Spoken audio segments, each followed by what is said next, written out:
Opposition leader Raila Odinga jetted out of the country for a week-long trip to the United Kingdom. According to Raila's spokesperson Dennis Onyango, Raila will meet friends, family members and business associates, as well as take a rest after a busy political period. And as he left the country, he met with visiting US Senator Coons at the Jomo Kenyatta International Airport, who was also leaving the country.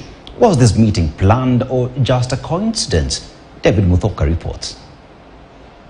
Opposition leader Raila Odinga is in the United Kingdom after flying out of the country Friday night. Raila will be in the UK the whole of next week and is expected to attend to both personal and business matters during his week-long stay. This, according to Raila's spokesperson Dennis Onyango, will include meeting friends, family members and business associates, as well as take a rest, something that, according to Onyango, Raila doesn't do enough back at home. Considering the cordial relationship Raila has enjoyed with the West for decades, it is however unclear whether the opposition leader will meet senior British officials to brief them on the political situation in the country in an attempt to strengthen ties between the UK and the Kenyan opposition. Tell the rogue ambassador, Kenya is not United States. Days to his departure, Raila had described the US ambassador to Kenya, Meg Whitman, as rogue for her comments on the last general election and threatened to call for her recall. It is worth noting that the US and the UK are closest of allies. What I witnessed was nothing short of remarkable.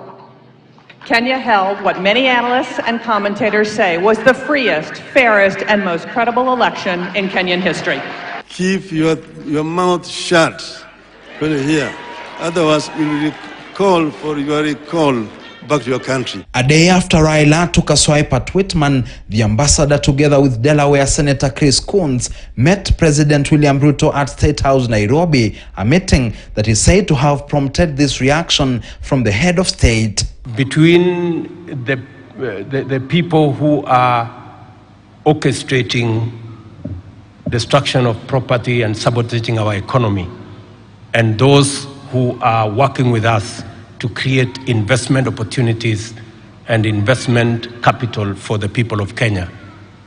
Between those two, I was wondering who is actually rogue. Interestingly, Senator Coons met Raila at Jomo Kenyatta International Airport as both left Kenya in a meeting said to have been anything but coincidental. Some will argue that the two could have planned to leave at the same time.